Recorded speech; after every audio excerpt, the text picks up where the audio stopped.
तो आप सभी साथियों को बहुत बहुत नमस्कार। आज के इस लाइव सेशन में आपका स्वागत है, अभिनंदन है।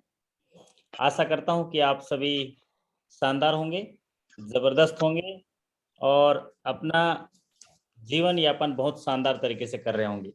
आज का संडे भी आप बेहतरीन तरीके से अपने परिवार के साथ मनाए होंगे। सतीश चंद्र झा जी दिख रहे हैं स्क्रीन पर और भी बहुत सारे विनायक पॉल जी हैं। तो आप सभी साथियों को नमस्कार। बहुत सारे साथी एक दूसरे को नमस्कार कर रहे हैं, तो एक दूसरे का नमस्कार स्वीकार करिए और शानदार तरीके से हम लोग एक छोटा सा डिस्कशन करते हैं। ये स्केल 1 to 2 का प्रमोशन हुआ, एग्जाम हुआ था मध्यांचल ग्रामीण बैंक का 23 जुलाई 2022 का। तो इसके सवालों पे चर्चा करेंगे क्योंकि ये पिछले महीने ही एग्जाम हुआ था 23 जुलाई 2022 को। और ये सवाल क्या करते हैं, हमें एक दिशा दिखाते हैं। ये देखिए पीछे स्क्रीन में देखिए एक नदी का जो रास्ता दिख रहा है ना, ठीक उसी तरह से आपको भी एक दिशा मिलता है, एक रोड मिलता है जिसमें आप तैयारी कर पाते हैं और आने वाले प्रमोशन एग्जाम के लिए आप सही तरीके से जो है उस रास्ते को पकड़ पाते हैं। तो महेश मीना जी भी दिख रहे हैं, है ना, राहुल शुक्ला जी, राम लखन मीना जी, सब लोग आ गए हैं ना। तो आज के सेशन में हम लोग चर्चा करेंगे स्केल 1 से स्केल 2 23 जुलाई 2007 23 जुलाई 2022 जो ये एग्जाम था मध्यांचल ग्रामीण बैंक का, उसके रिकॉल क्वेश्चंस की। और अगर हम रिकॉल क्वेश्चंस को देखें तो क्लरिकल टू ऑफिसर और स्केल 1 to 2 उनमें जो बैंकिंग के सवाल पूछे जाते हैं उनमें सिर्फ अंतर ये रहता है कि क्लरिकल टू ऑफिसर में वन लाइनर क्वेश्चन रहता है, सिंगल लाइनर, और स्केल 1 to 2 में थोड़ा सा लाइन उसका बदल जाता है, 4 से 5 लाइन में पूछ देता है और एक ही सवाल में दो आंसर पूछ लेते हैं। तो अभी जब हम सवालों पे चर्चा करेंगे तो आपको एक आइडिया हो जाएगा कि कैसे कैसे सवाल पूछे गए थे। तो चलिए सवालों का सिलसिला शुरू करते हैं। आशा करता हूं कि मेरी आवाज आप तक बेहतरीन तरीके से पहुंच रही होगी। सुनील वीके जी हैं और बहुत सारे साथी हैं। तो पहला सवाल आपकी स्क्रीन पर, सवाल का जवाब आप चैट बॉक्स में दे सकते हैं। तो ये पॉपुलर सीरीज का सवाल भी है, what is the time interval for periodic updation of KYC. ये री केवाईसी से जुड़ा हुआ सवाल है। पूछा गया सवाल कि what is the time interval for periodic updation of KYC. तो केवाईसी एक ऐसा टॉपिक है बैंकर्स के लिए प्रमोशन एग्जाम में कि जिससे एक, दो, तीन, चार, चार सवाल तक पूछे जा सकते हैं। क्योंकि केवाईसी जो है ना, इसके कंपोनेंट में 4 पिलर हैं। विनायक पॉल जी एकदम यहाँ जवाब लिख रहे हैं, लेकिन मैं केवाईसी के पिलर की बात करूं, पिलर 4 पिलर हैं तो 4 सवाल तो बनता है ना सतीश जी, सही बात है ना।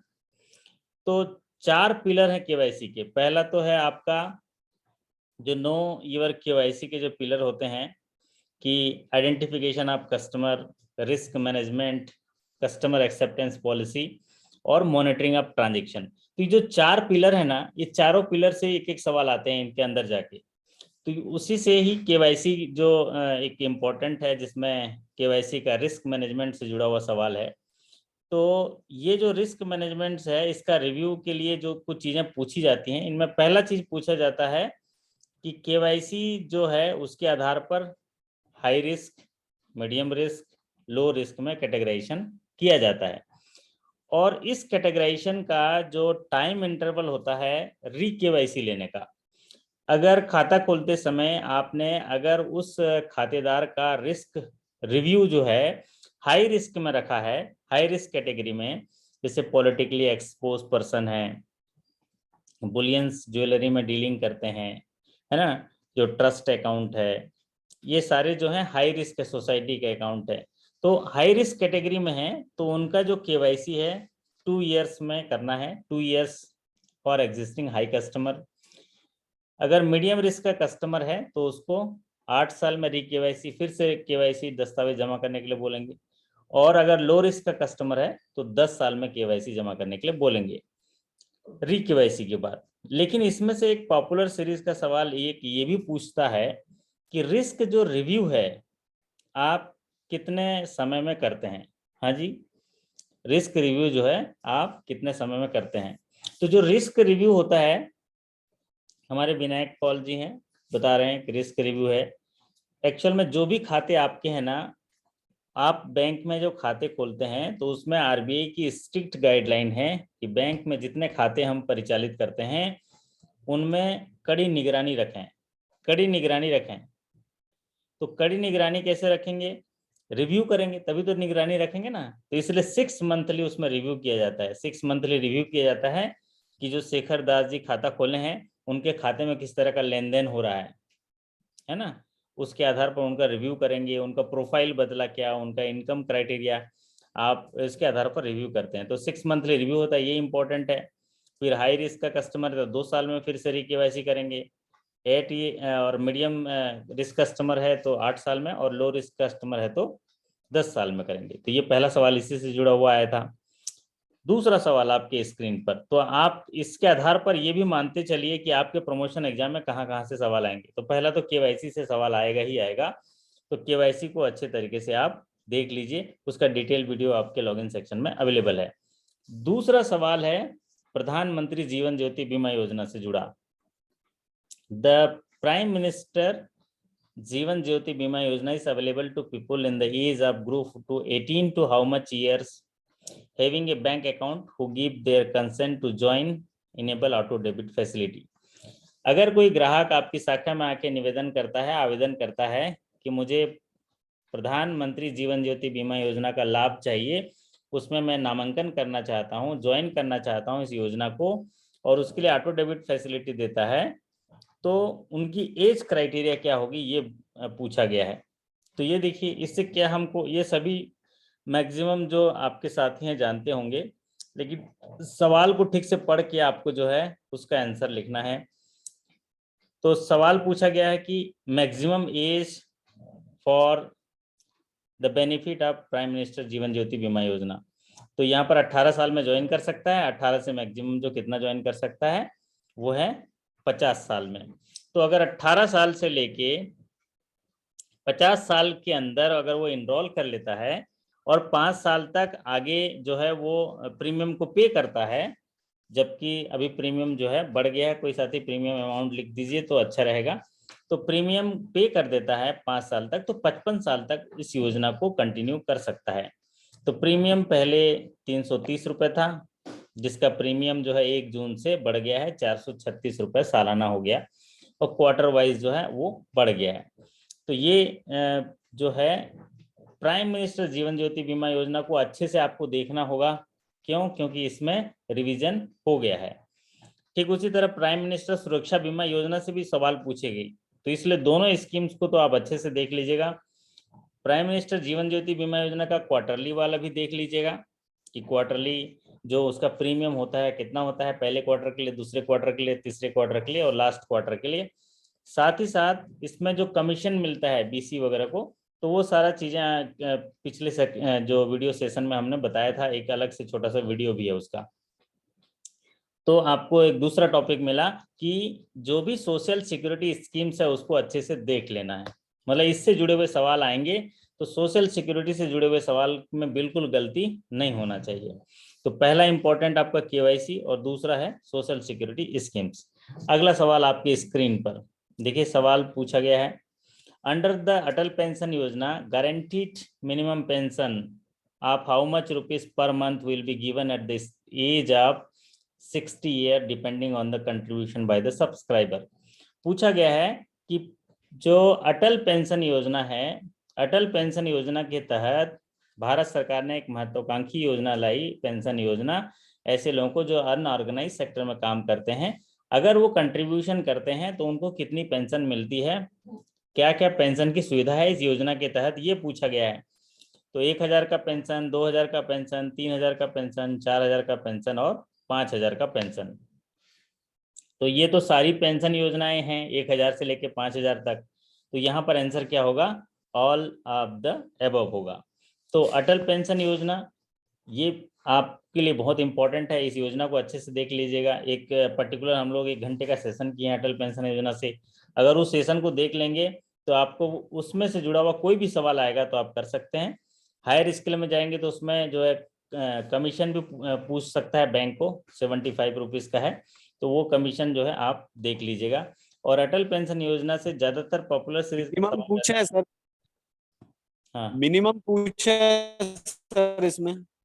हाँ, मिनिमम पूछा है, लेकिन यहाँ पर सवाल जो उस साथी ने की गलती है, मिनिमम को छोड़ दीजिए, मिनिमम को छोड़ दीजिए। साथी ने पूछा कि कौन कौन से पेंशन दिए जाते हैं, ऐसा आएगा था, मिनिमम गलती से टाइप हो गया, उसको सुधार लीजिए, ठीक है।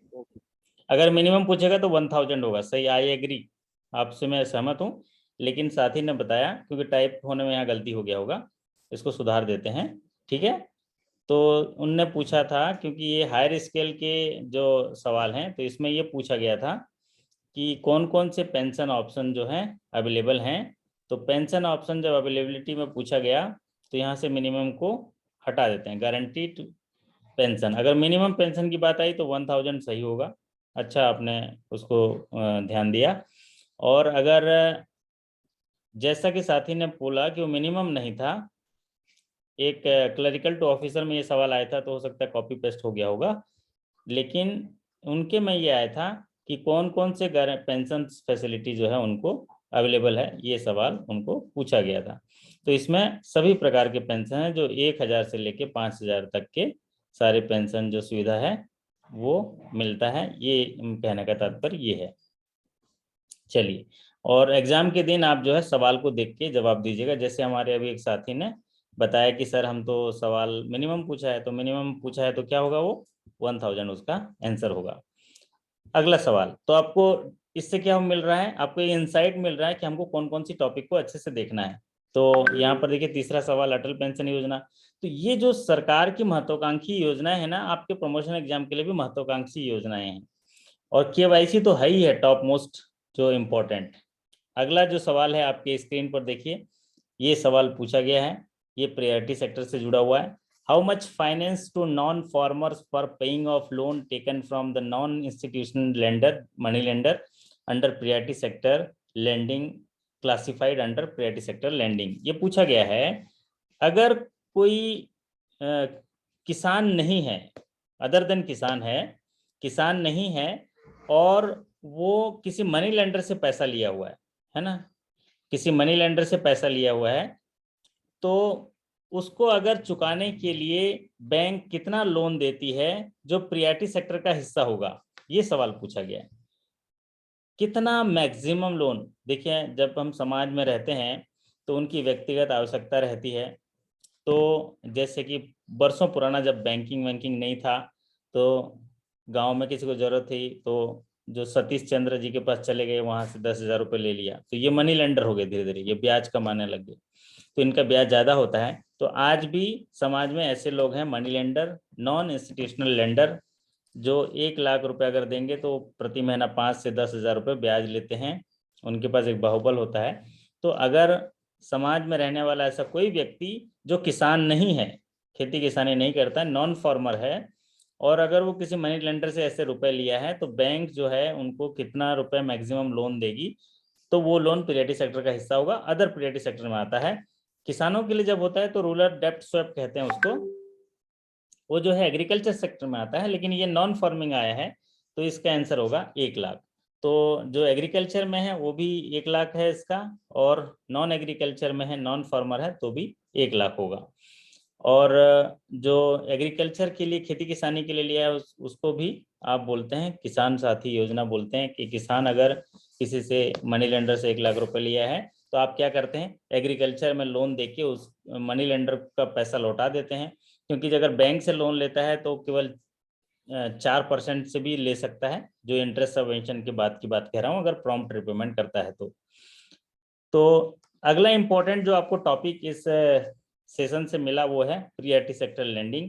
तो प्रायोरिटी सेक्टर लेंडिंग, जैसे कि आरबीआई भारत सरकार में एक लक्ष्य दिया गया है प्रायोरिटी सेक्टर का, कि प्रायोरिटी सेक्टर लेंडिंग के टारगेट बैंकों को हर हाल में जो है पूरा करना है।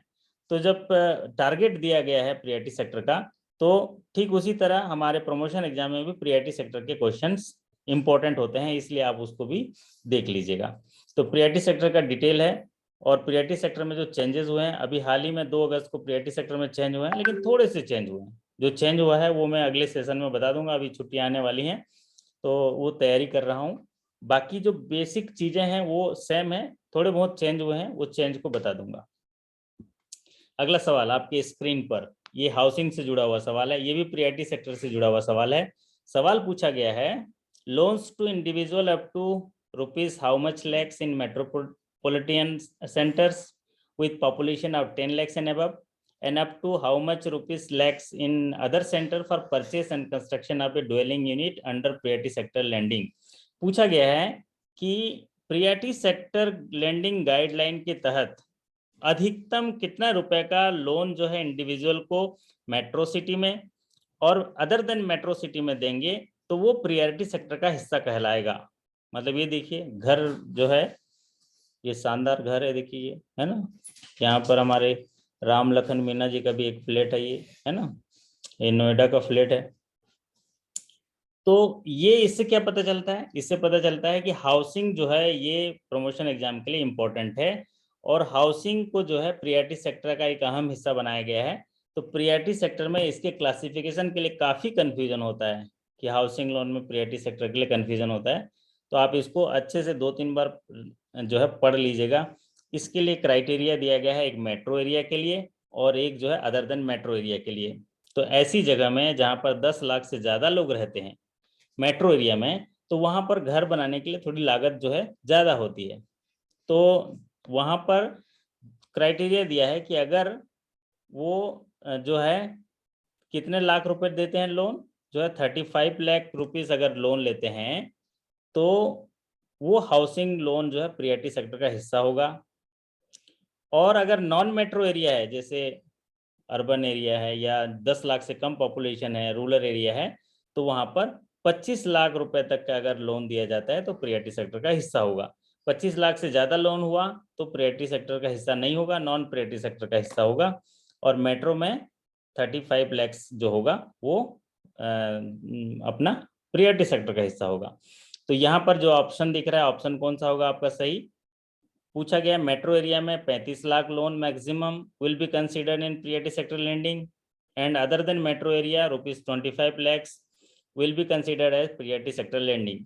तो मेट्रो एरिया में अधिकतम 35 लाख रुपए का लोन, साथ ही साथ एक और क्राइटेरिया दिया गया है उसमें, प्रोजेक्ट कॉस्ट, मतलब उस घर बनाने का पूरा खर्चा 45 लाख से ज्यादा नहीं होना चाहिए और दोनों मैच होना चाहिए। दोनों मैच हो गया तो प्रियॉरिटी सेक्टर में हिस्सा होगा। ठीक उसी तरह अदर देन मेट्रो एरिया में जहां 10 लाख से कम जनसंख्या है वहां पर 30 लैक्स उसका प्रोजेक्ट कास्ट होना चाहिए, 25 लाख लोन होना चाहिए, दोनों मैच होगा तब वो प्रियॉरिटी सेक्टर का हिस्सा होगा। तो आपको इसको 1-2 बार ध्यान से देख लीजिएगा। 2 क्राइटेरिया है, मेट्रो एरिया है लोन होगा 35 lakh, other than metro area है लोन होगा 25 लाख, तब प्रियॉरिटी सेक्टर का हिस्सा होगा। अगर 26 लाख लोन हो गया अदर देन मेट्रो में तो वो नॉन प्रियॉरिटी में चला जाएगा।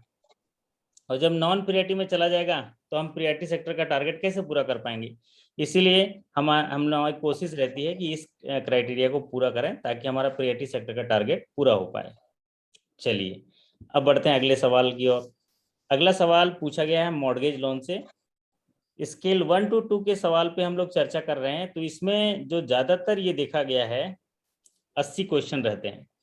80 क्वेश्चन में इसमें 50% जनरल बैंकिंग के होंगे, 50% इंटरनल बैंकिंग के होंगे और इंटरनल बैंकिंग के भी आपके 30% जो होते हैं आपके रिटेल लोन स्कीम्स के होते हैं। देखिए लोन्स जो होते हैं आपके प्रॉफिटेबिलिटी पे सीधे असर करते हैं, आपके बिजनेस पर सीधा असर करते हैं, आपके बैंक के सस्टेनेबल क्रेडिट ग्रोथ को वो जस्टिफाई करते हैं। इसीलिए मैनेजमेंट या जो भी एग्जाम लेने वाले हैं इनका एक उद्देश्य रहता है कि जो भी अधिकारी अभी मैनेजर बनने वाला है, क्योंकि हायर स्केल में जाने वाला है, उसको उनके लोन पोर्टफोलियो के बारे में अधिक से अधिक जानकारी होनी चाहिए। इसीलिए ज्यादातर सवाल जो है आपके सारे जो स्कीम्स के बारे में सवाल पूछता है। उसी से जुड़ा हुआ ये सवाल है, what is the EMI NMI ratio for ₹5 to 10 lakhs income group for mortgage loan. अगर कोई मॉर्गेज लोन लेने के लिए आपके यहाँ आता है और जो व्यक्ति मॉर्गेज लोन लेने आया है उसका इनकम अगर 5 लाख से लेके 10 लाख के इनकम ग्रुप में है तो उसका EMI/NMI रेशियो कितना होना चाहिए? इसको EMI और NMI को इस तरह से समझते हैं कि यहाँ पर बोला गया है कि ये जो मॉर्गेज लोन की किस्त है और प्लस उसके सारे डिडक्शन है, सब मिला के वो कितना जो है डिडक्शन काट सकता है। मतलब अगर मान लीजिए किसी की 1 लाख रुपए की सैलरी है तो ये 1 लाख रुपए तो ये 10 लाख से ऊपर हो जाएगा। मान लीजिए हम 80,000 की सैलरी मानते हैं, 80,000 तब ये आएगा, 12×8 = 96, तो 9 लाख जो है 60,000 ये आएगा। तो अगर जितनी सैलरी है उस पर कुछ डिडक्शन पहले से ही हो रहा है, वो डिडक्शन को टोटल लगाइए, प्लस जो लोन अभी आप दिए नहीं हो, देने वाले हो उसको सैंक्शन में, उसके भी ईएमआई को जोड़ दीजिए। तो पहले के डिडक्शन और अभी जो लोन देने वाले हो उसका भी ईएमआई जो डिडक्ट होगा, दोनों को जोड़ने के बाद वो मैक्सिमम कितना हो सकता है उसको बोला जाता है EMI/NMI। तो वो रेशियो है 55%। मतलब मॉर्गेज लोन के लिए यह सवाल है, हाउसिंग लोन के लिए अलग होगा, पर्सनल लोन के लिए अलग होगा, तो अलग अलग लोन के लिए अलग होगा। तो मैंने क्या बताया आपको ट्रेंडिंग टॉपिक में कि अगर स्केल 1 to 2 जा रहे हैं तो मैनेजमेंट की अपेक्षा रहती है कि जो भी अधिकारी मैनेजर बन रहे हैं या हायर स्केल में जा रहे हैं उनको अपने ऋण योजनाओं के बारे में सूक्ष्मता से ज्ञान हो। तो आप अपने ऋण योजनाओं की 5 चीज़ों को ध्यान दे दीजिएगा। एलिजिबिलिटी क्राइटेरिया, ये एलिजिबिलिटी क्राइटेरिया का हिस्सा है कि अगर किसका EMI/NMI अगर 55% से ज़्यादा होगा तो वो उसको लोन मॉर्गेज का नहीं मिलेगा, mortgage loan. As income group है 5 से 10 लाख। तो इसका मतलब ये है कि सारी किस्तें काटने के बाद वो 1 लाख रुपए की सैलरी पाता है तो 45,000 घर ले जाना चाहिए, ये उसका मतलब हुआ। मतलब 55% टोटल डिडक्शन हो सकता है, 45% नेट टेक होम उनके पास होना चाहिए, ये इसका मतलब हुआ। अब बात करते हैं कि लोन स्कीम की कितनी चीज़ों को देखने से आपका काम बन जाएगा। तो कोई भी लोन स्कीम है उसकी 5 चीज़ों को देखने से आपका काम हो जाएगा। एक होता है एलिजिबिलिटी क्राइटेरिया, दूसरा होता है मैक्सिमम क्वांटम ऑफ फाइनेंस, तीसरा होता है मार्जिन कितना होगा, चौथा होगा रिपेमेंट पीरियड विथ मोरेटोरियम, और पांचवा होगा सिक्योरिटी। तो अगर ये चीज़ों का आप नोट्स बना लेते हैं अपने स्कीम्स का तो आपकी अच्छी तैयारी हो जाएगी। अब बात करते हैं अगले सवाल पर। अगला सवाल ये देखिए, ये बैंकिंग लॉ एंड प्रैक्टिस से जुड़ा हुआ सवाल है और आज मैंने एक वीडियो आप लोगों से साझा किया, अगर आपने देखा होगा तो सतीश जी तो जरूर देखे होंगे, है ना, तो इसका जवाब टाइप करके बताएंगे। तो यहाँ पर ये सवाल पूछा गया है, in order to cover a loan in default a bank has a legal right to seize fund of a guarantor और the debtor is called as. यहाँ पूछा गया है कि बैंक के पास एक अधिकार होता है कि कोई जो उधार ग्रहीता है अगर वो नहीं पटा पाता है तो उसके एक अकाउंट में जमा पैसा है उसको सीज कर सकता है। ये कौन से पावर में दिया गया है, ये सवाल पूछा गया। क्या पूछा गया है, बैंक के पास एक लीगल राइट होता है कि अगर उसका जो बोरोवर है वो नहीं पटा रहा है, उसमें ड्यू है, तो जो कस्टमर के किसी खाते से पैसा जो है वो रिकवर कर सकता है आपके लोन को करने के लिए। ये बोला गया कौन से राइट है, ये होता है राइट ऑफ सेटअप। एक होता है राइट ऑफ लियन। राइट ऑफ लियन क्या होता है, पर्टिकुलर किसी चीज को कस्टमर जो है अपनी इच्छा से वो लियन करता है, उसका ग्रहणाधिकार देता है आपको कि ये जो पत्र है, ये जो सिक्योरिटी है, मैं पहले से ही आपको ग्रहणाधिकार दे रहा हूँ। तो राइट ऑफ लियन होता है। एक राइट ऑफ अप्रोप्रिएशन होता है, जो पार्टनरशिप फॉर्म वगैरह में किसी की डेथ हो जाती है रनिंग अकाउंट में, तब उसका होता है राइट ऑफ अप्रोप्रिएशन। एक होता है राइट ऑफ सेटअप, जो बैंकों के पास अधिकार होता है कि अगर किसी ने ग्रहणाधिकार नहीं भी दिया है और सेम नेम सेम कैपेसिटी से एक खाता ड्यू है तो दूसरे खाते से वसूल सकते हैं, उसको बोलते हैं राइट ऑफ सेटअप। और एक होता है right of subrogation. Right of subrogation क्या होता है, मान लीजिए हमारे सतीश जी किसी की गारंटी लिए हैं और जिसकी गारंटी लिए हैं राम लखन मीना जी, और उन्होंने नहीं पटाया, तो बैंक क्या करेगी, राम लखन मीना जी ने तो नहीं पटाया लेकिन गारंटी दिया सतीश चंद्र जी, और सतीश चंद्र जी तो उनकी सैलरी क्रेडिट होती है, तो इनको नोटिस देके इनसे पैसे की वसूली कर ली गई। जब पैसे की वसूली कर ली गई तो सतीश चंद्र जी जो हैं इनको एक अधिकार मिल जाता है जिसको बोलता है राइट ऑफ सब्रोगेशन। मतलब बैंक के पास जो अधिकार था इस राम लखन मीना जी से वसूली करने का, वही अधिकार सतीश जी को मिल जाता है कि वो राम लखन मीना के खिलाफ एक सूट फाइल कर सकते हैं कोर्ट में, या दावा दायर कर सकते हैं और इनसे पैसा वसूल सकते हैं। ये अधिकार को बोलते हैं राइट ऑफ सब्रोगेशन। चलिए अगला सवाल आपके स्क्रीन पर है। वाह, ये सवाल तो बड़ा पॉपुलर सीरीज का सवाल है, अभी हायर स्केल में ये सवाल पूछ रहा है। 2 व्हीलर लोन, क्योंकि अभी तो फेस्टिवल सीजन आने वाले हैं ना, तो रिटेल जो लोन है या जो इजी एक्सपेंड कर सकते हैं आपके क्रेडिट पोर्टफोलियो को बढ़ा सकते हैं, क्योंकि अभी जो समाज है ये उपभोक्ता श्रेणी के समाज में है। अभी आपको क्रेडिट एक्सपेंशन के लिए उनके उपभोग की जाने वाली वस्तुओं पे अगर उनको मार्केटिंग करते हैं तो आपका क्रेडिट ग्रोथ जो है बहुत पॉसिबिलिटी है बढ़ने के लिए। उसी से जुड़ा हुआ सवाल पूछा गया है, what is the maximum loan amount for two wheeler finance scheme. यहाँ पर जो है अपने अपने बैंक का जो है आप देख सकते हैं कि मैक्सिमम फाइनेंस टू व्हीलर में कितना है। किसी बैंक का जो 1 लाख हो सकता है, किसी बैंक का 10 लाख भी हो सकता है, लेकिन ये पर्टिकुलर पूछा गया था मध्यांचल ग्रामीण बैंक के लिए। तो मध्यांचल ग्रामीण बैंक के लिए जो मैक्सिमम टू व्हीलर लोन है वो है ₹1 लाख, और उसका जो मैक्सिमम क्वांटम ऑफ फाइनेंस है वो 85%। आप पूरे रिकॉल सेक्शन के सारे सवाल देख लीजिएगा। अगर रिटेल लेंडिंग की हम बात करें क्वेश्चन की, तो वो जो 5 मंत्र दिया हूं आपको, 5 चीजें, eligibility criteria, maximum quantum of finance, maximum loan amount, वही maximum quantum of finance, margin, repayment period with moratorium और सिक्योरिटी, इतने से ही जुड़े हुए सवाल पूछे जाते हैं। तो ये टू व्हीलर लोन से पूछा गया तो 1 लाख 85%। वैसे ज्यादातर जो है फोर व्हीलर के लिए भी पूछा जाता है, फोर व्हीलर का रिपेमेंट मैक्सिमम कितना होगा, फोर व्हीलर का मार्जिन कितना है, मैक्सिमम क्वांटम ऑफ फाइनेंस है, ये पूछा जाता है। चलिए अब बात करते हैं अगला सवाल। ये मध्यांचल ग्रामीण बैंक से जुड़ा हुआ सवाल था, इनके बिजनेस से जुड़ा हुआ सवाल था। पूछा है what is the total business of Madhyanchal ग्रामीण बैंक एज ऑन 31 मार्च 2022। तो यहाँ पूछा गया है कि मार्च 2022 को मध्यांचल ग्रामीण बैंक का कुल व्यवसाय कितना था। तो जैसा कि बिजनेस की बात करते हैं तो आपको अपने बैंक का पूरा पूरा बिजनेस याद होना चाहिए, क्योंकि आप मार्केट में जाते रहते हैं, किसी भी समय मार्केटिंग करते रहते हैं, आपको अपना बिजनेस पता होगा।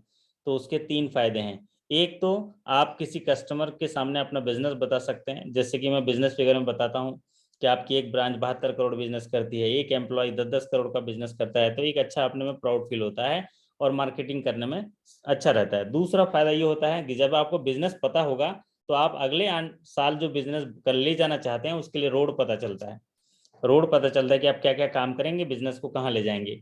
और अगला फायदा क्या होता है कि जब आपको अपना बिजनेस पता होता है तो आप मार्केट शेयर का पता करते हैं कि जब मैं एज ए मध्यांचल ग्रामीण बैंक इस जगह में, एक जिले में इतना बिजनेस, एक जो आपका सर्विस एरिया इतना बिजनेस करते हैं, तो वहां पर दूसरे बैंक जो बिजनेस कर रहे हैं उनके पास कितना बिजनेस है, तो आपको एक मार्केट शेयर पता चलता है, तो आप उनको एक्वायर करने की कोशिश करते हैं। इसलिए बिजनेस का जानना बहुत जरूरी है। राजू नारायण जी को भी देखो याद हो गया, वो दूसरे बैंक के हैं लेकिन इनका फिगर ये शायद अटेंड किए होंगे तो इनको फिगर याद है, इसका उत्तर उन्होंने दिया। आप और पढ़ाए थे सर ना, इसीलिए याद था। ओके ओके, बहुत बढ़िया। देखिए हैं, अभी हाल ही में पढ़ाया था, उनका एग्जाम हुआ था उसी समय। तो मध्यांचल ग्रामीण बैंक का जो बिजनेस है 12,890.75 करोड़। और अभी क्वेश्चंस ऐसे आ रहे हैं कि जब बिजनेस पूछा जा रहा है तो 12,000 करोड़ से 13,000 करोड़ ऐसा टाइप का भी पूछा जा रहा है। तो यहाँ पर जब बिजनेस फिगर पूछता है तो एकदम नजदीक नजदीक नहीं पूछता, थोड़ा डिस्टेंस रहता है।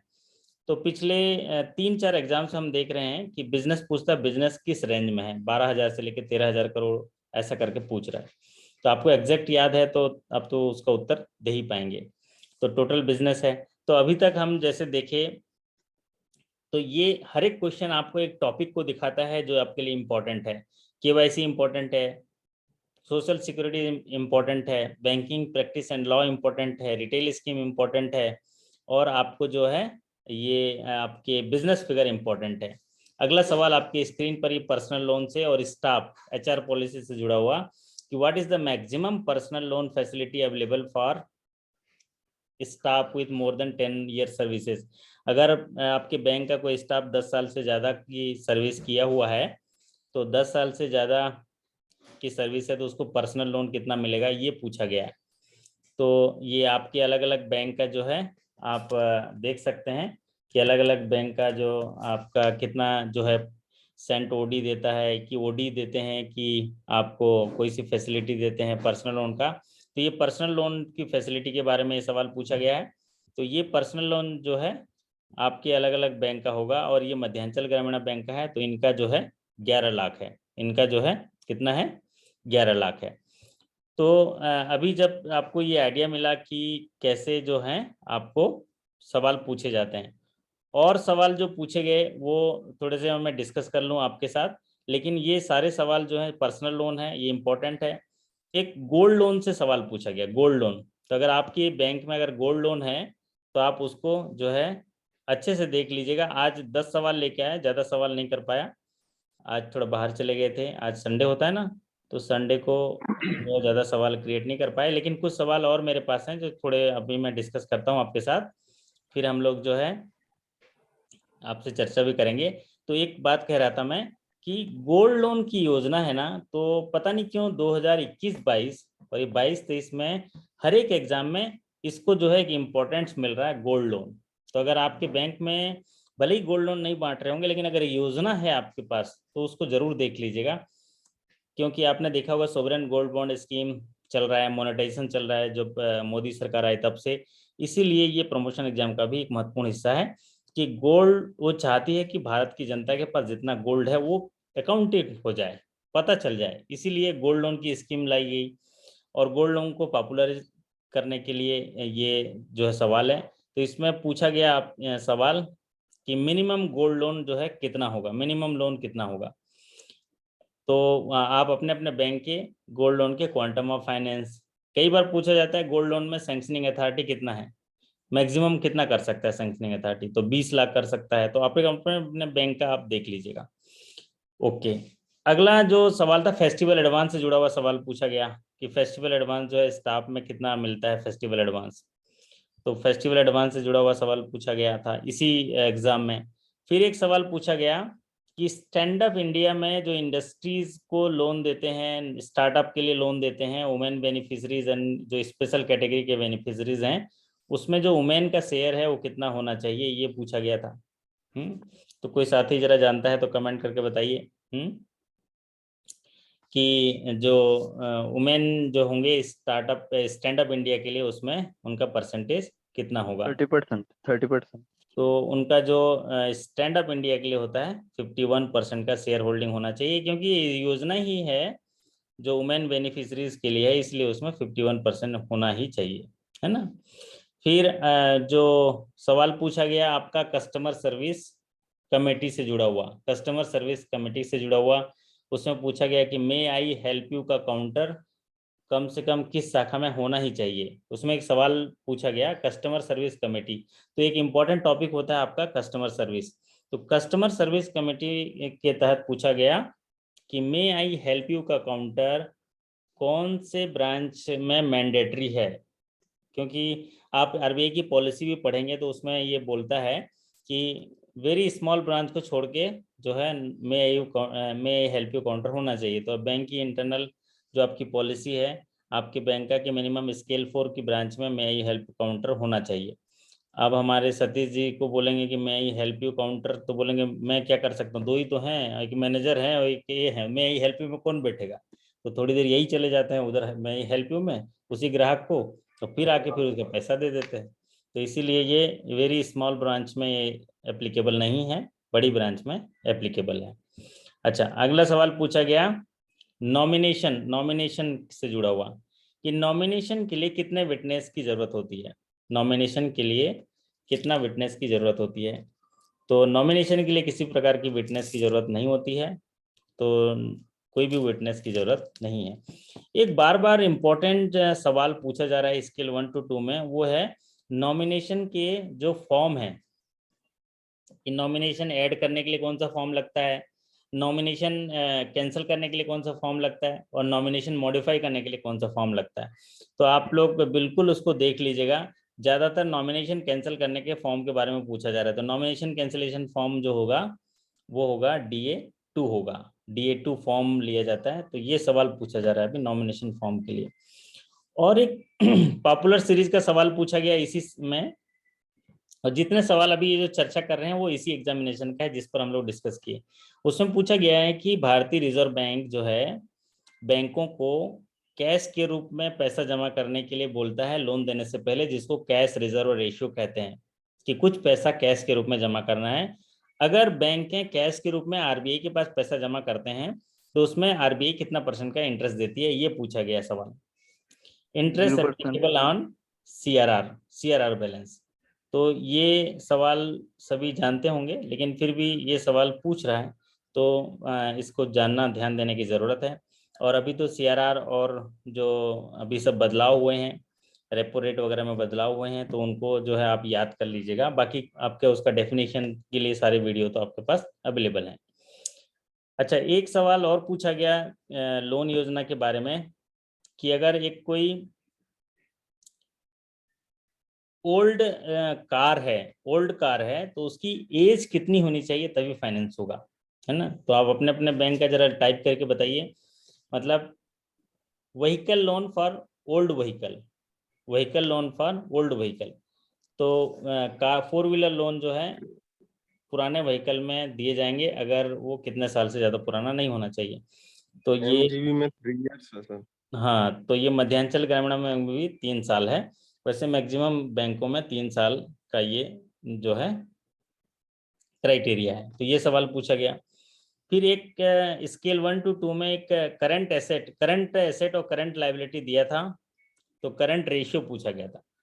तो current asset divided by current liability निकाल के वो करंट रेशियो पूछा गया। एक मैथमेटिकल क्वेश्चन था, उसने क्या किया था, नेटवर्थ दे दिया, नेटवर्थ दे दिया और कुछ आंकड़े दे दिए और उसमें फॉर्मूला लगा के उन्होंने बोला कि इनका करंट रेशियो बताइए।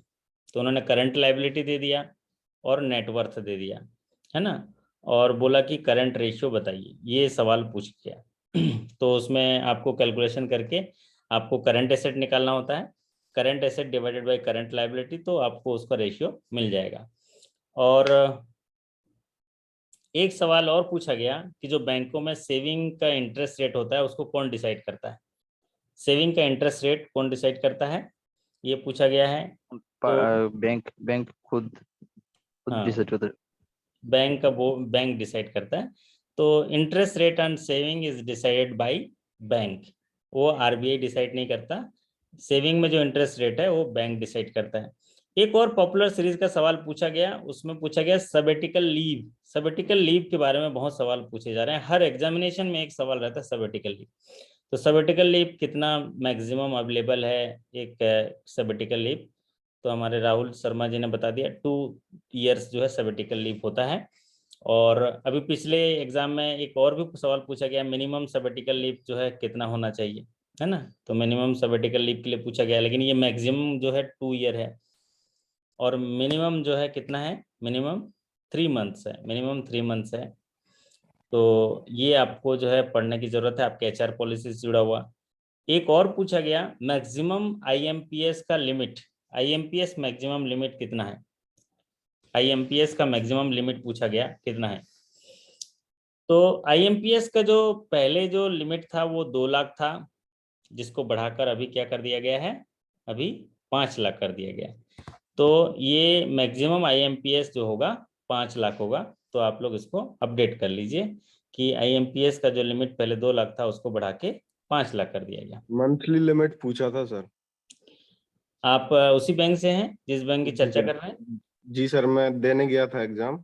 अच्छा, क्या नाम हुआ आपका? देवेंद्र रघुवंशी। अच्छा, देवेंद्र जी, तो अच्छी बात है। तो अच्छा हुआ आपने करेक्ट कर दिया, क्योंकि जी बहुत सर। कम साथियों ने सवाल भेजा मेरे पास, किसी एक ही साथी ने सवाल भेजा, इतने सारे अतुल साथी की प्रताप सिंह अपेक्षा। है। हाँ हाँ जी, अतुल प्रताप सिंह जी ने भेजा। जी सर। तो बाकी और साथियों से भी उम्मीद थी लेकिन नहीं भेजा, तो कोई बात नहीं, कई बार याद रहता है, कई बार याद नहीं रहता। जब सवाल पे चर्चा करते हैं तो याद आता है, जैसे अभी आपको याद आ गया, तो जी आपने बिल्कुल। बता दिया। तो एक आपका सवाल सवाल, सर मुझे, ये टीयर 2 कैपिटल और टीयर 1 कैपिटल का आया था हाँ, कि टीयर 2 कैपिटल टीयर 1 कैपिटल का मैक्सिमम कितना % हो सकता है। अच्छा, जी वो सर। तो वहां पर क्या क्या ऑप्शन थे? वहां पे सर 25%, 33%, 40% और एक आध ऑप्शन सर मुझे याद नहीं है। अच्छा, मतलब जी सर। तो जो टीयर 2 कैपिटल होता है वो मैक्सिमम जो होता है वो टीयर टोटल जो उसका होता है 25% से तो ज़्यादा होना चाहिए। वहाँ पर एक बार देखना पड़ेगा सर्कुलर उसका, क्योंकि अभी तो ऐसा सवाल आप ठीक से भेजेंगे तो उस पर डिस्कस करेंगे एक चीज़ सही देख के। कोई जी भी सर। चीज़ अगर गलत एडवाइस करना भी ठीक नहीं है, क्योंकि बैंकिंग में जो है वो सवाल थोड़ी आ जाता है तो उस पर चर्चा करना ठीक रहता है। तो आप अगर आपके पास ऐसे कुछ और सवाल हैं तो आप भेज दीजिएगा, मैं अगले सेशन में इसको इंक्लूड कर लूंगा, है ना, जी सर, बिल्कुल सर। इंक्लूड कर लूंगा। सवाल को थोड़ा सा लिख के मुझे भेज दीजिएगा क्या चीज़ था। जी जैसे जी अभी तो बिल्कुल। बहुत सारे सवाल, भी केवल मेरे पास 30 ही सवाल हैं, मतलब और भी तो सवाल होंगे, 50 सवाल और होंगे। हाँ सर, 80 जैसे क्वेश्चन। जैसे अभी आप अपने सवाल जो याद होंगे उनको लिख के भेज दीजिएगा, अभी जो भेजा हुआ है उन पर चर्चा कर लेते हैं। और थोड़ा और अभी याद आ रहा है तो भी आप डिस्कस भी कर सकते हैं थोड़ा। जी 5 सर। सवाल और है मेरे पास। जैसे जी सर। उसमें सीटीएस के लिए बीजीएल अकाउंट पूछ दिया गया, मतलब अभी बैंक में ऐसे सवाल पूछे जा रहे हैं, अकाउंट नंबर पूछे जा रहे हैं बीजीएल अकाउंट। तो जो सीटीएस क्लियरिंग हाउस का जो बीजीएल अकाउंट है वो अकाउंट नंबर क्या है, ये पूछ लिया सवाल। तो चेक अगर कलेक्शन अकाउंट का दिया था सर उसमें एग्जांपल। हाँ ये लिखा था कि 92 16 70 जैसे चेक कलेक्शन के लिए होता है, ऐसे सीटीएस के लिए कौन सा नंबर होता है बीजीएल का। ये हाँ, क्वेश्चन था तो सर। अगर कोई आप ही लोग कर रहे होंगे तो आपको याद होगा, आप लोग सही कर दिए होंगे, है ना। नहीं सर, क्लियरिंग हाउस में नहीं है ना सर। हाँ, मतलब जो क्लियरिंग में होगा वो सही कर दिया होगा, जो क्लियरिंग में नहीं होगा वो उससे पता ही नहीं चला होगा, गलत हो गया होगा, ये बिल्कुल। कहने का जी तात्पर्य है। और वैसे जी। क्लियरिंग में तो एक ही ऑफिस होता होगा आपका, एक दो ऑफिस ही है क्लियरिंग का, है ना। हाँ सर। ये सभी ब्रांचेस में थोड़ी ना होता है, सब ब्रांच से तो चेक कलेक्ट करके एक जो सर्विस सपोर्टिंग ब्रांच में नहीं नहीं भेजते सर, होंगे वो जहाँ वो तो क्लियरिंग। मेन ब्रांच जो है डिस्ट्रिक्ट की, वहां पे होता है बस। हम्म एक और आसान सवाल पूछा गया, what is the maximum loan under मुद्रा स्कीम।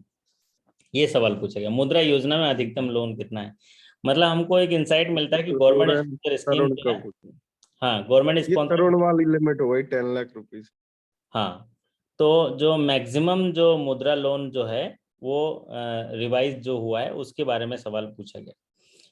तो आप उसमें ऑप्शन जो है आपको अभी, जैसे मुद्रा लोन जो है कि जो रीफाइनेंस जो होता है वो उसमें 1 करोड़ होगा, लेकिन जो पहले जो मुद्रा स्कीम उसमें मैक्सिमम लोन बोलेंगे तो 10 ही लाख उसका आंसर होगा। सवाल क्या था इसका, मुद्रा से जुड़ा हुआ। मुद्रा से जुड़ा हुआ ये था सर, मुद्रा स्कीम में मतलब हम्म मैक्सिमम फाइनेंस की लिमिट क्या है। हम्म तो उसमें 3 कैटेगरीज हैं, यानी कि जो बड़ी कैटेगरी है उसका अमाउंट पूछ रहा है। जो हाँ, जो कैप है उसकी, तो वो कैपिंग है 10 लाख रुपीज। जी सर। 10 लाख रुपीज है। तो मैक्सिमम लोन जो है वो 10 लाख है। भले ही हम वन लाइनर्स क्वेश्चन किए हैं लेकिन वहां पर थोड़ा सा सवाल को घुमा दिया होगा, थोड़ा लंबा पूछ दिया होगा, है ना। एक सवाल ये और वाला पूछा, ऐसे ही छोटा ही था सर, एक ही लाइन का ही था ये वाला। एक सवाल और पूछा गया, how many members in for GLG, GLG में कितने मेंबर होने चाहिए, ये सवाल पूछा गया, मिनिमम और मैक्सिमम। तो जीएलजी में 4 से 10 मेंबर मिलके जीएलजी बना सकते हैं, जॉइंट लाइबिलिटी ग्रुप। और जो जॉइंट लाइबिलिटी ग्रुप बनाया जाता है वो बैंक से लोन रेस करने के लिए बनाया जाता है, किसी प्रोडक्टिव सेक्टर जो है वो उसमें काम करने के लिए। तो जीएलजी में 4 से 10 सदस्य होते हैं, मिनिमम हाउ मेनी मेंबर्स, 4 से 10 होंगे। एक सवाल और पूछा गया इसी प्रमोशन एग्जाम में कि जो डीप में पैसा चला जाता है तो उसमें कौन कौन से अकाउंट का पैसा डीप में जा सकता है, कौन कौन से अकाउंट का पैसा डीप में जा सकता है, ये सवाल पूछा गया। तो उसके लिए ये सवाल किस तरह से आया था, देवेंद्र जी आप बताइए। नहीं सर, ये एग्जैक्ट मुझे भी याद नहीं है सर, इसके ऑप्शन हाँ, याद नहीं है, मतलब क्वेश्चन यही था सर, आप जो बोल रहे क्वेश्चन हैं। यही था, लेकिन हाँ ऑप्शन दिया था सेविंग अकाउंट, करंट हाँ। अकाउंट, जी सर। टाइम डिपॉजिट अकाउंट, और आया था CC account with credit balance. तो आपको ये CC account with credit balance भी चला जाएगा अनक्लेम में, है ना। ये सारे जितने चीज बताए हैं ये सारे चले जाएंगे। सेविंग अकाउंट में जो पैसा है अगर 10 साल तक लेन देन नहीं हुआ तो चला जाएगा, करंट अकाउंट में नहीं है तो भी चला जाएगा। और अगर टाइम डिपॉजिट में अगर लेन देन नहीं हुआ, मतलब मैच्योरिटी के बाद, आज मैच्योर हो गया उसके बाद 10 साल के बाद वो चला जाता है अनक्लेम। साथ ही साथ सीसी अकाउंट है जो कैश क्रेडिट, और उसमें क्रेडिट बैलेंस है, किसी को लिमिट दी है लेकिन क्रेडिट बैलेंस है और वो लेन देन नहीं हुआ 10 साल में, वो भी चला जाएगा। तो ये उसका सही उत्तर होगा आपका। सारा जो है और सवाल जैसा आएगा ये आप वैसा जवाब दीजिएगा। फिर पूछा गया था कि जो भी मॉर्गेज वगैरह लोन करते हैं या हाउसिंग लोन करते हैं उसमें जो प्रॉपर्टी होता है, उस प्रॉपर्टी का जो सेंट्रल रजिस्ट्री होता है वो कितने दिनों में करना होता है, ये पूछा गया था। कितने दिनों में करना पड़ता है देवेंद्र जी। नो लिमिट है सर, अब तो सरसई का पंजीयन। पहले हाँ। 1 महीने था, उसको रिवाइज कर दिया इमीडिएटली सर। करना पड़ता है अभी। हाँ नहीं सर, immediate- अभी तो नो लिमिट है, फर्स्ट कम फर्स्ट वो वाला है सर। ऐसे इमीडिएट नहीं, वो सही बोल रहे हैं, नॉन लिमिट ही होगा। इमीडिएट का मतलब क्या है, मान लीजिए आप भूल गए और आपके पहले कोई दूसरा कर दिया तो उसका चार्ज क्रिएट हो जाएगा, है ना। जी सर। तो इसका मतलब ये है, समझे हम, कि जो अगर हम ये मॉर्गेज करते हैं तो इमीडिएटली कर दो पहले भाई, कि ताकि दूसरा ना पहले कर। आओ पहले पाओ वाला। पहले आओ पहले पाओ, है ना, ये बात है। तो ये सवाल पूछा गया। और कुछ एक सवाल पूछा गया, डिवैल्यूएशन से सवाल पूछा गया था, डिवैल्यूएशन का मतलब क्या होता है ना। इसके ऑप्शंस लेकिन नहीं दिए हैं, तो ऑप्शंस के आधार पर आप जो है अब उसको रख सकते हैं। एक सवाल और आसान सीरीज का पूछा गया था कि जो ऑप्शंस ये थे सर, स्टेट, डिवैल्यूएशन में हाँ हाँ मतलब कोई कंट्री अपने खुद की करेंसी अदर कंट्री के तुलना में हाँ अपनी हाँ, जो तुलना में करेंसी है करता है उसको, तो हाँ उसको जो मतलब इंटेंशनली कर रहा है, अगर वो जानबूझ के कर रहा है तो डिवैल्यूएशन हुआ। अगर मार्केट फोर्सेस से हो रहा है तो डेप्रिसिएशन हो जाएगा। यस तो यस, वो जानबूझ के वो अगर कर रहा है तो डिवैल्यूएशन होगा जी ये चाइना का सवाल केस पूछा। था इसका। अच्छा राइट, एग्जैक्टली ये मेरे ख्याल से अप्रैल में भी एक प्रमोशन एग्जाम हुआ था, अप्रैल या मई में, तो उसमें भी ये डिवैल्यूएशन का सवाल आया था।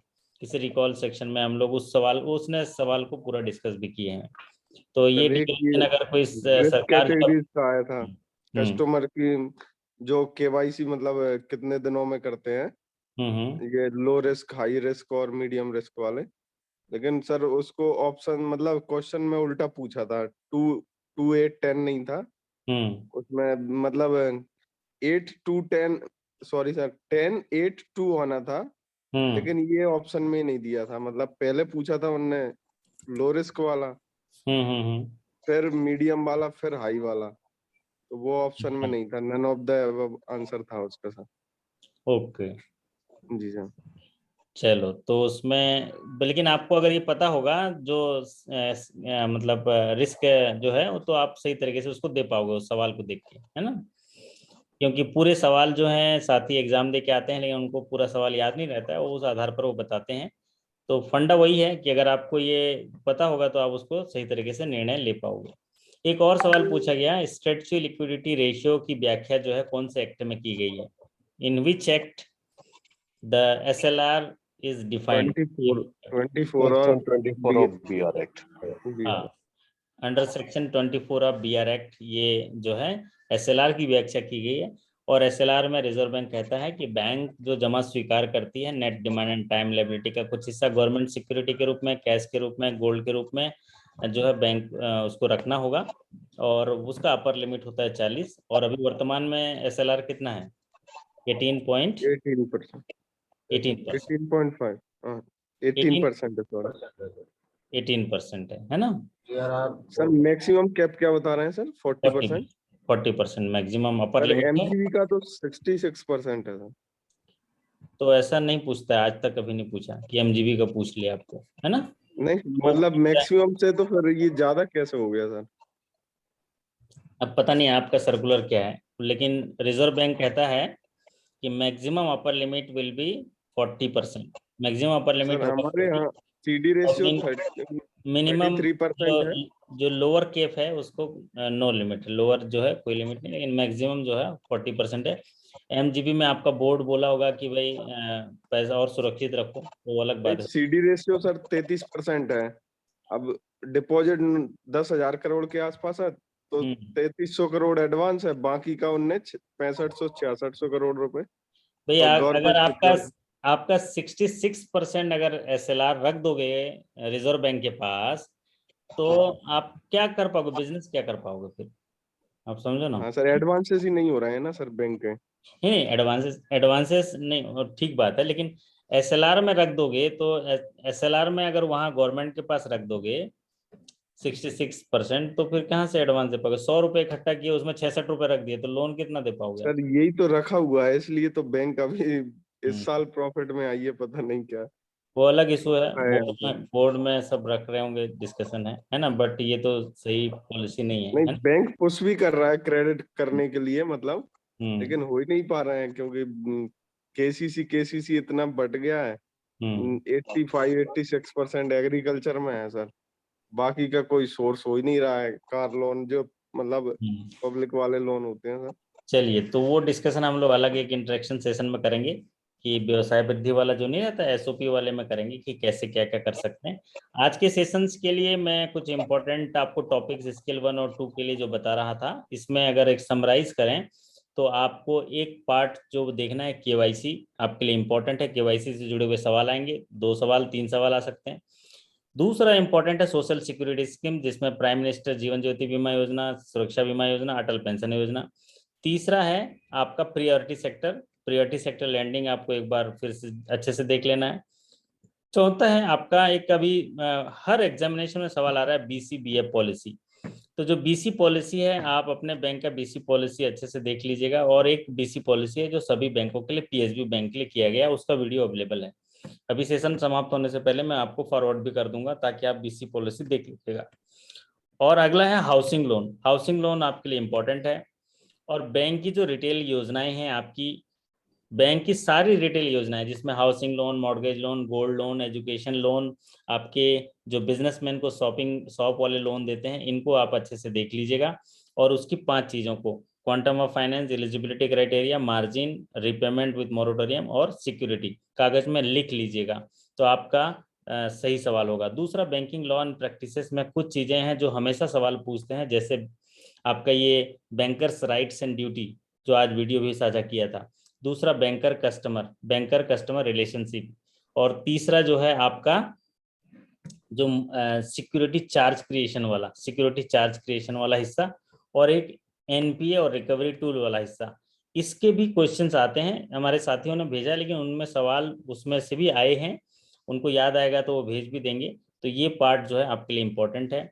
अगला है कस्टमर सर्विस से जुड़ा हुआ जो है आपको देखना है, जिसमें आपके डेथ क्लेम आते हैं, ये डीप वाला आता है, फिर आपके जो कस्टमर सर्विस के लिए चेक कलेक्शन आते हैं, फिर सीटीएस वगैरह है, ये सारे कस्टमर सर्विस में आते हैं। और गोल्ड लोन वाला जैसा बताया, गोल्ड लोन इम्पोर्टेंट है। फिर ये जो इम्पोर्टेंट अभी सवाल आ रहे हैं वो एचआर पॉलिसी जुड़ा हुआ रहे हैं कि स्टाफ को कितने सारे लोन दिए जाते हैं, कौन कौन से लोन दिए जाते हैं, और वुमेन स्टाफ्स को उनको सबेटिकल लीव्स और जो सबेटिकल लीव्स की फैसिलिटी है वो, फिर रिटायर्ड स्टाफ को कितना जो मोमेंटो दिया जाता है उसका प्राइस कितना होगा, 25 साल नौकरी होने पर जो सिल्वर जुबली होता है उस पर क्या प्राइस दिया जाता है या क्या मोमेंटो दिया जाता है। ये सवाल जो है एचआर पॉलिसी से जुड़ा हुआ। दूसरा, एक एक्सपेंडिचर पॉलिसी से सवाल पूछ रहे हैं, जिसमें कि आप फर्नीचर हो गया, मोबाइल रिचार्ज हो गया, या कितने का इंश्योरेंस आपके स्टेशनरी वगैरह का होता है, ये सवाल पूछे जाते हैं। और एक इम्पॉर्टेंट है कैश मैनेजमेंट सर्विस मतलब गार्ड कितने चाहिए 20 लाख के रेमिटेंस में, 50 लाख के रेमिटेंस में, तो वो आप देख लीजिएगा। और बाकी तो आरबीआई से जुड़े हुए चीज़ें तो देखना ही है, जिसमें से कुछ कॉमन चीज़ें हैं, जैसे सेविंग का रेट कौन डिसाइड करता है, एसएलआर क्या है, सीआरआर क्या है। तो आरबीआई की जो पॉलिसी से जुड़ा हुआ जो रिजर्व रेशियो है और पॉलिसी रेट है, ये इंपॉर्टेंट है। फिर एक इम्पॉर्टेंट हिस्सा होता है गवर्नमेंट के जितने भी लोन स्कीम हैं, जो गवर्नमेंट स्पॉन्सर लोन स्कीम है, उनसे जुड़े हुए सवाल जो है आपको पूछे जाते हैं, चाहे वो स्टैंड अप इंडिया हो, मुद्रा योजना हो, स्वनिधि योजना हो, और भी जो पीएमईजीपी हो, पीएमईजीपी सेकंड हो, तो ये एनआरएलएम हो, एनयूएलएम हो, इनको आपको देखने की आवश्यकता है। फिर एक इम्पॉर्टेंट सेक्शन है जो आपके डिजिटल ट्रांजैक्शन लिमिट को आप देख लीजिएगा। और जैसा कि ये डिवैल्यूएशन के लिए अभी हमारे साथी ने बताया, डिवैल्यूएशन वाला बार बार यही सवाल पूछा जा रहा है, तो आपके में भी आने की जो है संभावनाएं हैं। डिवैल्यूएशन से जुड़े हुए सवाल आएंगे तो आप सीधा सीधा लिख दीजिएगा। सरकार अगर अपनी मंशा से अपना वैल्यू जो है कम करती है तो डिवैल्यूएशन, और अगर मार्केट फोर्सेस से होता है तो डेप्रिसिएशन। तो ये सवाल जो है 2 बार आ चुका है, एक दूसरे एग्जामिनेशन में भी आया था, तो इस साल ये शायद सवाल जो है वो हमेशा पूछेगा साल भर तक के लिए। तो जी हाँ, आज के सेशन में हम लोग इतना ही, और आशा करता हूँ कि आपको एक रास्ता मिला होगा, एक इंसाइट मिला होगा, ताकि आप आने वाले प्रमोशन एग्जाम के लिए अपनी तैयारी अच्छे से कर पाएंगे। जिस काम में सफल होने की संभावना ज़्यादा हो उसको करने पर तो हम सफल होते ही हैं, है ना। जिस काम में सफल होने की ज़्यादा संभावनाएं होती तो सफल हो ही जाते हैं, लेकिन जिस काम में असफलता की संभावनाएं ज़्यादा हो, अगर उसको हम कर पाते हैं तो हम श्रेष्ठ कहलाते हैं। अब देखिए, प्रमोशन एग्जाम है, इसमें क्या होता है कि सीट कम होती है, आपको सीट कम होती है, कंपटीशन होता है और बहुत चुनौतियां हैं, समय मिलता नहीं है पढ़ने के लिए, कुछ करने के लिए नहीं मिलता है, लेकिन उसके बावजूद भी अगर हम उसमें सफल होने के लिए काम करते हैं, सफल होते हैं, तभी श्रेष्ठ कहलाएंगे। और श्रेष्ठता जो है हासिल की जाती है, उसके लिए मेहनत करना होता है, समय देना होता है, समय इन्वेस्ट करके चीज़ों को तलाशना होता है, नोट्स बनाना होता है, पंचसूत्र का पालन करना होता है।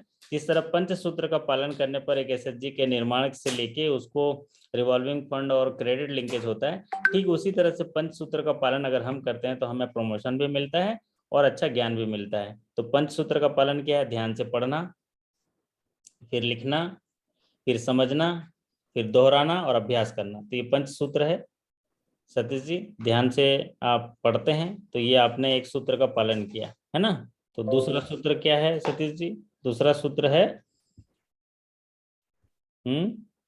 लिखना। लिखना, जो चीज हमको समझ में आया आज के सेशन में, अगर मान लीजिए आपको 4 चीज भी समझ में आया तो आप 4 चीज लिख लीजिए।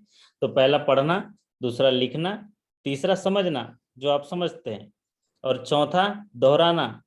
दोहराने से क्या होता है, फिर वो जीवन भर याद हो जाता है, हमारे सबकॉन्शियस माइंड में चला जाता है। और पांचवा चीज है अभ्यास करना। अभ्यास करिए। अभ्यास करने से क्या होता है कि जो ज्ञान आपने हासिल किया वो कितना काम आ रहा है, कितना काम आ रहा है, उसको आप कितना सही कर पा रहे हो, इसको बोलते हैं अभ्यास करना। क्योंकि सवालों का सामना हमको एग्जाम के दिन करना है। तो चलिए, आप सभी की कार्यकुशलता, अच्छे कार्य निष्पादन, सकुशलता और स्वस्थता की कामना करते हुए आपसे विदा लेते हैं। शानदार इसी तरह रात को मिलते सर रहिए, एक क्वेश्चन है। सीखते हेलो रहिए। सर। हाँ जी, हाँ जी। सर एक क्वेश्चन है, क्वेश्चन नंबर 5 था एक होम लोन वाला जो कि पॉपुलेशन पे था, मेट्रोपॉलिटन पे, हम्म जिसका आंसर था 35 एंड 25। हम्म। वो सर प्योरिटी लेंडिंग में बताया आपने। हाँ जी। मुझे थोड़ा सा सर उसमें एक क्लैरिफिकेशन आस्किंग है कि सर अगर 35 से ज्यादा लिमिट हो जाती है हम्म। तो फिर वो क्या मतलब कौन सी उस पे रहेगा फिर वो कैटेगरी में? नॉन प्रियरिटी सेक्टर में चला जाएगा। Non priority, housing but loan वो में रहेगा, हाउसिंग बट वो लोन में रिटेल, रहेगा, हाँ ओके ओके। लेकिन नॉन तो प्रियरिटी में चला जाएगा। जी जी, तो प्रियोरिटी सेक्टर में भी रिटेल में ही रहेगा ना, आई थिंक। हाँ, रिटेल में जो रहेगा।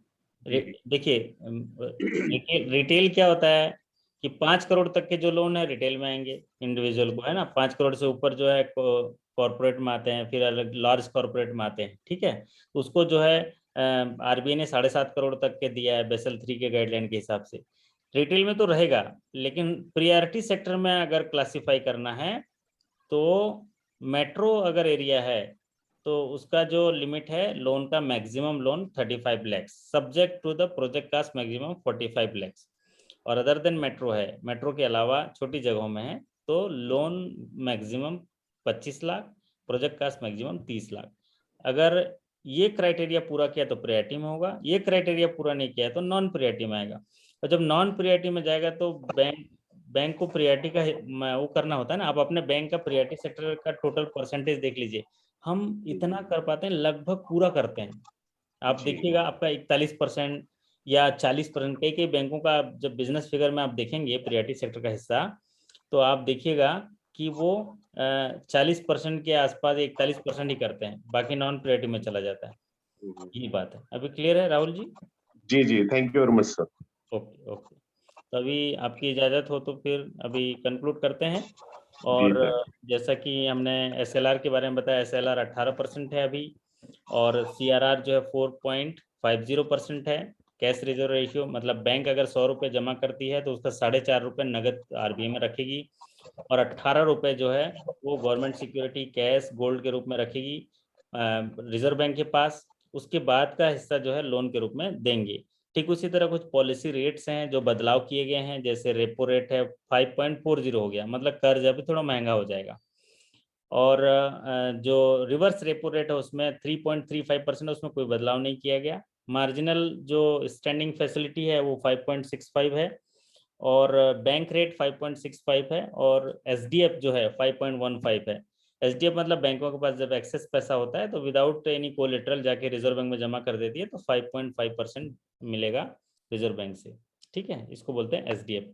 तो रेपो रेट से जुड़ा हुआ सवाल पूछ सकता है, तो रेपो रेट जो है 5.40 हो गया। इससे क्या होगा, जो भी कंज्यूमर है उनको थोड़ा ब्याज का लोड ज़्यादा पड़ेगा, और क्योंकि सारे जो रेट्स हैं लेंडिंग रेट्स वो रेपो रेट से लिंक हो गए हैं, तो रेपो रेट में 0.50% की बढ़ोतरी हुई है, तो उनके ऋण में भी 50% की बढ़ोतरी हो गई, तो ईएमआई उनकी ज़्यादा लगेगी, या उनको जो है इंटरेस्ट ज़्यादा लगेगा। चलिए आपसे विदा लेते हैं सतीश जी, है ना, खाना पीना हो गया आपका? बहुत बढ़िया। चलिए, तो सतीश जी ने सबके मंगल कामना के लिए शुभकामनाएं कर दी, और शानदार तरीके से इस तरह सीखते रहेंगे तो आप सफल हो जाएंगे। आपसे विदा लेते हैं, फिर मुलाकात करेंगे अगले सेशन में। तब तक के लिए आपका धन्यवाद, नमस्कार, thank you so much. Good night sir. Good night sir.